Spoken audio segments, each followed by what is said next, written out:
boqonnaadhaaf lakkoofsa dheengadda dhiyoo namoonni itti godhan jaarraa ura jaaffaa miti laata waan akkasii namatti itti tottoo ishee malee hin qabu ture macaafni duraan. Akkanaadha. Fayyeeraan batabbate namatti itti goggore. Ishi almaaz maaliin godhee almaaz mee maaliin batabbattaa jechuudha. Dhugaa dubbachuuf kanatti gortee kanatti hin gortu batabbateen gidduu deemte jechuudha. ቆይ mee maal faan batabbate?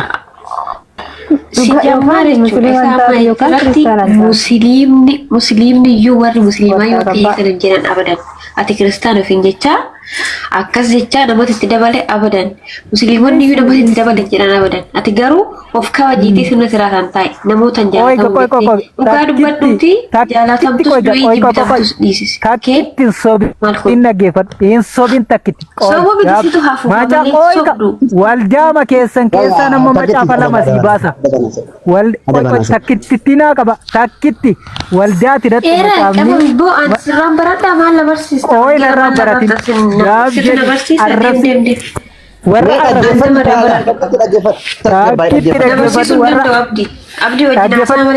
warri baradhuma ooyi warri baradhuma warra arrabsituudha dhaggeeffadhu.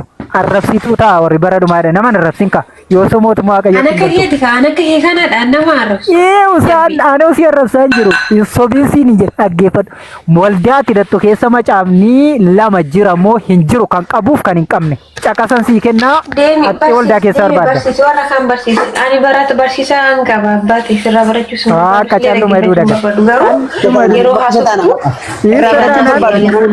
kutee gaasataana itti dubbatin.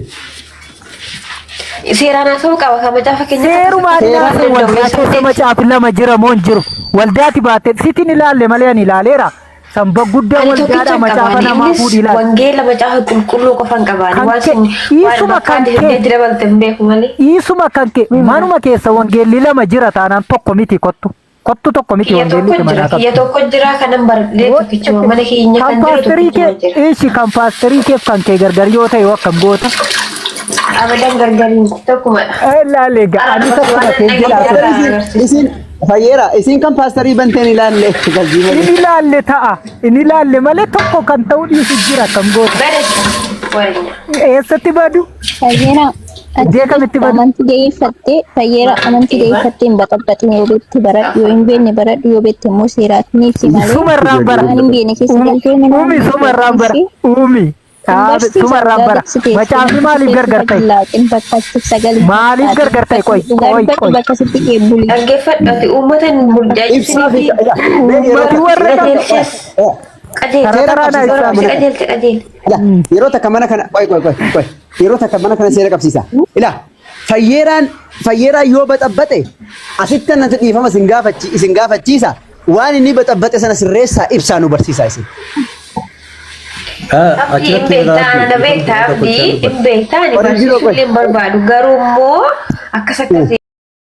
Number 6 taanaan maal hojjettere?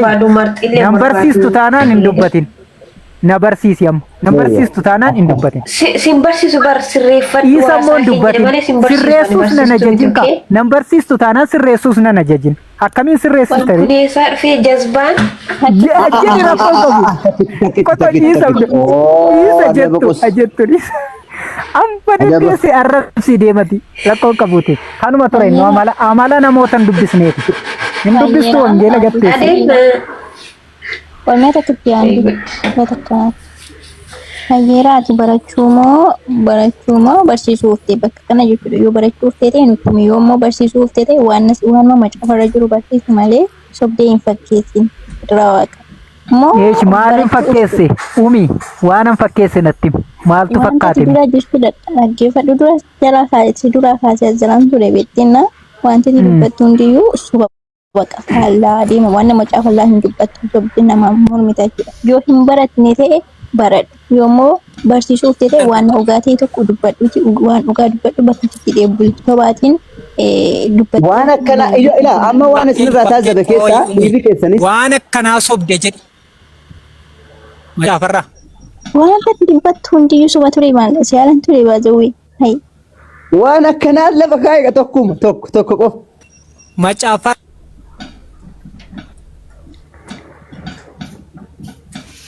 Fayyira ko isin barsiisa shi lammaffaa bakka kana dhuftee waan argin laaqeen keessa galtee jechuudha isin barsiisa kun. Ijoollee maal taate jiru? Kun goes barsiisee tan si bisheessee gassi baasa. Barsiisi kunoo amma barsiisi. Lammaffaa waa'ee macaafa qulqulluun dubbatiin.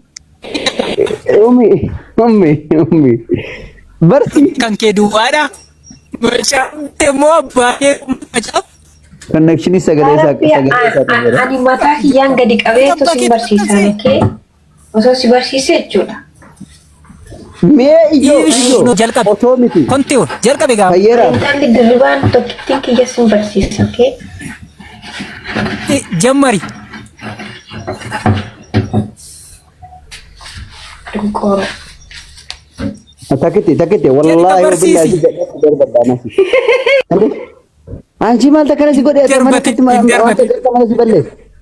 Jaldeessa jala ooluu eegalteetillee. Arrabsoo malee eegatti jala. Baddeetti walla mucayyoon. Badde kalas mucaa nagaa turte dura. Abdii dhiifama godhaatu maaliif inni ta'e laas firii yeroo keenya akkasuma hin gubiina. Dubbadhu oliif. Shamarran kun fayyeeraan nu barsiisuu hin danda'u. Nu fayyeeraan barannuu jechaa jiru. Fayyeeraan dirqamaa isin barsiisaa jechuu hin danda'u. Kanaaf asaasaa iddoo achitti dhaabanii. Inni akkam jedhe beektaa? Hin danda'u maaliif hin baran arga'eeti. Na haa barsiisanu jedhee bar. Yeroo keenya gubuurraa. Na haa barsiisanii jedhe. Isaan na haa barsiisanii jedhe. Barsiisaa isin mee ati oliif barsiisin mee fayyeera kana dhimma Nuti barsiisota miti abdii nuti barsiisota miti gargaruu wanti Maaliif dhufterree? sirreeffadhuun jedhi malee ani barsiisa. maal asirreeffatu? Ani mataa kiyya Waan barate. akkana. Maal sirreeffadhu ishi? Maal sirreeffadhu? Fayyira barachuu barbaadde mini barachuu barbaadde Ee, na barachuu barbaadde falsamaa natti barachuu Amma na barbaadde barsiisi. Eeyyee na barsiisi amma. barachuu barbaadde barsiisuu barbaadde natti. Barachuu sirraa barachuu. Okay, barachuu irra barbaadde mana abdiitti miti kootu bakka itti barsiifnu qabna gaafa barachuu murtee uffee bakka kanatti dubbatta. Hagasitti garuu waa'ee macaafa qulqulluu keessaa dubbattee eeggadhu. Rakkoon qabuun na waami. Macaafa qulqulluun dubbatiin hin jedhin garuu ilaa macaafichi kan nama dhuunfaa tokko miti. Garuu Nizaam. Akkana. Macaafni kan nama hundaati. Eegalee even musliimoonni iyyuu dubbisaa jiran kiristaanota miti. Haa dubbisu haa barsiisu. Yoo barsiifni kee sirrii miti jettan isa sirrii barsiisa. Kunoon dhaggeeffanna. An carraas ni kenna. Nama fayyeeraan barsiisa jedhuuf an carraan kennaaf. Barsiisaani. Dogoggorri keessa kana macaafni akkana jedha iddoo kanatti macaafa irra dabdeedha. Barsiisa. Hin dhaggeeffadhan carraas ni kenne. Abdii Nama sobaa osoo hin taane absii kana foon uffateera ishee fayyeeraa koo. Foon Akkuma uffateera. kanaan ol ba'e mooti namuma ta'ee ol ba'e amma samiitti. Foon ittiin du'aan kaa'atu jira. Foon ittiin du'aan kaa'antu jira. Isa siin fudda darbe. Isaan ka'e malee namummaa isaa dhiisiti miti. Koo luba bara baraatti gaafa jedhu koo luba bara baraatti Oh, you are right. Qoiga. Luba bara baraati taanaan lubi bara baraa waaqan taare. ilaamee. Sisteema togaa fiitti nana. Yoo sirratti salphaadha fayyada. Ilaa akkasuma kompleksii goona malee luba bara baraatti yoo sin jedhu Yesuus Kiristoos namummaa isaatiin luba kan nu ta'e jechuudha. Hangafa lubootaa jedhee waamamti macaafa qulqulluu. Qoiga ishee kan addanaa baasi. Gobos. Addanaa baasi. Luba taanaan waaqummaa qobaatti qaba namummaa qobaatti qaba taanaan yeroo waaqarra waaqa ta'ee taa'u abbaadhuma ta'ee taa'aa jira jechuudha moo akkam wantichi? Abbaanis identitii mataasaa qaba. Waaqayyo ilmis identitii mataasaa qaba. Walitti wanta intinaa ta'uu miti sii galee miti ree. Meesti qoyme amma ilaame fayyeeraa koo akkas wantoonni inni dubbataa turellee akkasuma nama waan tokko waan qabatanii itti fakkaatu. Amma takka iddoo biraa dhaqnaa takka iddoo biraa dhaqnaa tokko iddoo biraa dhaqnaa. Amma akkas goona kottaa. Abdiin jiraa? Abdii. Eeyyama. Ilaame abdii. Baay'ee galatoomaa hundi keessan iyyuu sa'aatii dheeraa dubbadheera. Garuu akkas goona. Boruuf taane deebi'ee mana kennan dhufa. Meeshaalee musliimonni abdii musliimanatti fakkaata. Musliimonni gaafii qabdan nu gaafadha. Fayyadaan isoo kiristaanaa ta'e si deebisuu danda'a ta'a si galee anarra ka caalan namoonni biroo ispeeshaalii kutaa macaafa qulqulluu adda addaa yoon kana jedhu immoo akka isinii galutti yeroo nu kennitan jechuudha. Dubbii kan keenya garuu toora qabsiisnee dubbanna. Wal jala wacuu akka daa'immanii wacuu osoo hin taane maaliifidha. Abdiinis ani fakkeenyaaf amma mana ijoollee musliimonni quraana barsiisan dhaqee dhaggeeffadheen dambiidhaan akka waan isaan naan jeessan dhaggeeffadheen dhuma gaafii gaafadha malee gidduu seenitu hin baxabbatu. Sigalee sun immoo yoo gidduu seenee batabbata yoo ta'e nan jeeqa yoo ta'e kaayyoo kan kiyya kaayyoo biraati jechuudha. Sigalee abdii koo akka sanan goonu deebi'ee nan dhufaa guyyaa biraa hin mari'annaa waan hin beeku sinifan deebisa waan hin beekne immoo guyyaa biraatti nan qabadhe laaleen dhufa siniin jedha akka sanattidha. Macaafa qulqulluun immoo kan sinii ibsuu qabu nuyidha waan ta'eef sinirraa maaliif dubbadheera jalqabaa nama quraanaa yoon dhufee gandaganaa quraana tokko jedhee baradhee malee anarra quraana siifan ibsisin jechuu hin danda'u. Yoo akkas ta'e gogummaa ta'a abdii koo. Kanaadhaa guddaa eebbifamaa waaqayyo sinaa eebbisu dhumarratti wanti dubbachuu barbaadu maalidhaa yeroon qabnu har'a. Yeroon qabnu har'a waan ta'eef. Yeroo takka isa san lallabatti deebita qo'e waan siin jedhe anaa wajjin daqiiqaa kurnan tokko wajjin dubbannoon ifate. Isti yoo guyyaa biraan haguutti gameessa baay'ee naasa'e waan ta'eef sagaleen kun dadhabaadha. Ati akkasumatti kan dadhabdu akkamitti sila guroon duuchaa ol ta'e. Hojiirra dhoofee abdii koo hojiirra rakkoon qabu abdii. Naamani eengaddaa ilaame naamani abdii koo yeroo wayii seenessi dhaggeeffataan ture karaa gubbaarra waan an tureef malee saniifidha. Innaa sin dhaggeeffadha dhibba kan sin dhaggeeffataan ture yeroo bal'aa qabnaa waaqayyo nuuf kenna. Yookiis Kiristoos dhufe malee yookiis immoo yoo waaqayyo nu waame malee eessa yoo dhannu waan ta'eef wajjin hin jirra. Kanaafiyyuu yeroo bal'aa qabna garuu waan dubbannu hundumaa seera naa goonu sigalee wacaa kan taane maaliifidha namni waan hubatu waan namni tokko waa hubatee ba'uu qaba beekte yoo isin dhugaa qabaattanii dhugaa keessan namni waa hubatee haa ba'u yoo dhuguma immoo kiristaanonni immoo dhugaa qabaanne dhugaa macaafa qulqulluu san namni hubatee haa ba'u akkasumatti abdii.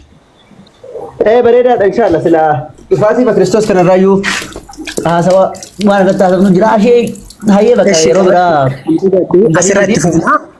asirratti fufnaa hin xumurree fide fayyeera duun xumurree be amma waan baay'een tuttuqaa ture ganaa gidduu seenee dhadhabaa ture waan ta'eef malee yoo man ittime waa'ee mootummaa waggaa 1000 sana booda wantoota jiran kana beekuu biyyee waan baay'ee barbaachisaa fayyeeradha wal dubbisna kaakasittis bakka kanaadhaa eebbifama. Maaliif jabaadhu fayyeeraatti waa ima osoo hin taane diskas goona jedhima yaali malee fayyeeraan barsiisa yoo jette suni kun gara samaa'itti ol maslaalii kaatanii ol koruudha beektaa fayyeeraa jechuun nama teolojiidhaan danaa qabu alaakuun haala san dhiisiiti.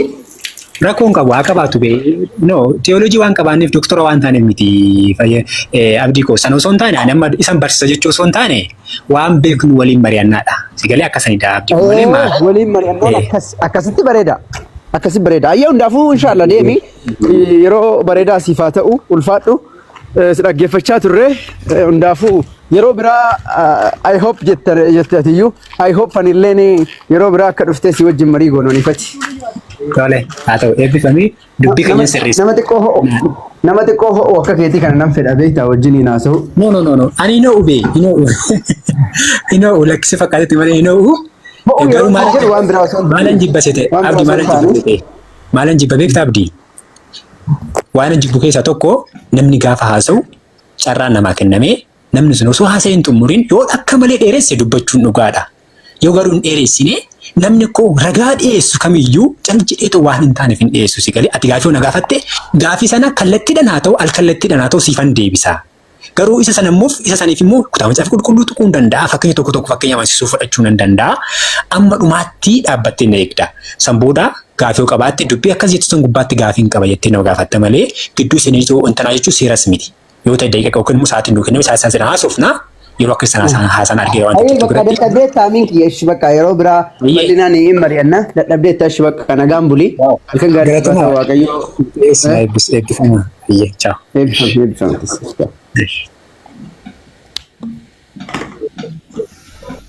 Ajiib wallahi hedduu eegaa ture amiin wajjin haasa'uudhaaf hedduu eegaa ture bakka altachaalem yeroo biraa haasofna rakkoon hin jiru fayyeedha. Abeet.